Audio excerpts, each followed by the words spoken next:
আমি নির্বাচন করব, এটা স্পষ্টভাবেই বলা যায়, কিন্তু কোথায় করব, কোন দল থেকে করব সেটা পরবর্তী ডিসকাশন। আমরা এখন একটা পর্যায়ে আছি, পরের পর্যায়ে সেটা সবার সামনে আসবে। আর অন্য যে বিষয়ে প্রশ্ন করলেন সে বিষয়ে আমার কোনো কিছু বলার ইখতিয়ার নেই, সেটা আমাদের মাননীয় প্রধান উপদেষ্টার কার্যালয় থেকে আপনাদেরকে যথাসময়ে জানিয়ে দেওয়া হবে।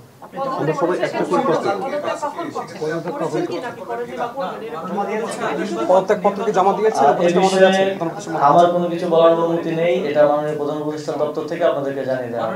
মাননীয় প্রধান উপদেষ্টার প্রেস উইং থেকে আপনাদেরকে জানিয়ে দেওয়া হবে। আপনি কি পদত্যাগ পত্র জমা দিয়েছেন কিনা? পদত্যাগ পত্র কি জমা দিয়েছেন? বলা হয়েছে উপদেষ্টা পদে থেকে নির্বাচন করার সুযোগ নেই।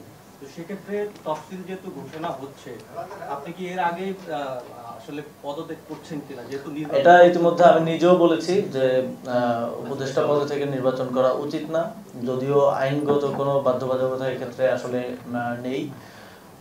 এবং আমি যেটা নিজে বলেছি সেটা আমি নিজেও প্র্যাকটিস অবশ্যই করব। তবে এই বিষয়ে ফার্দার কোনো ইনফরমেশন দেওয়ার সুযোগ আমার নেই, এটা আমাদের মাননীয় প্রধান উপদেষ্টার দপ্তর থেকে আপনাদেরকে জানিয়ে দেওয়া হবে। আর সেটার জন্য একটু অপেক্ষা করতে হবে। আগে যে কালচারটা ছিল যে সবকিছু ধোঁয়াশা, আপনারা এসেছেন একটা ট্রান্সপারেন্ট ওয়েতে বিদায় নেওয়ার সুযোগ এসেছে। আপনি নিজে পদত্যাগ করবেন কিনা সেটা আপনার তো বলার ইখতিয়ার, আমাদের জানার অধিকারও আছে। সময় তো শেষ করতে, আমি তো এখনো একটা সিস্টেমের মধ্যে আছি, সো আমাকে সিস্টেম ফলো করতে হয়। আমাকে যদি আমার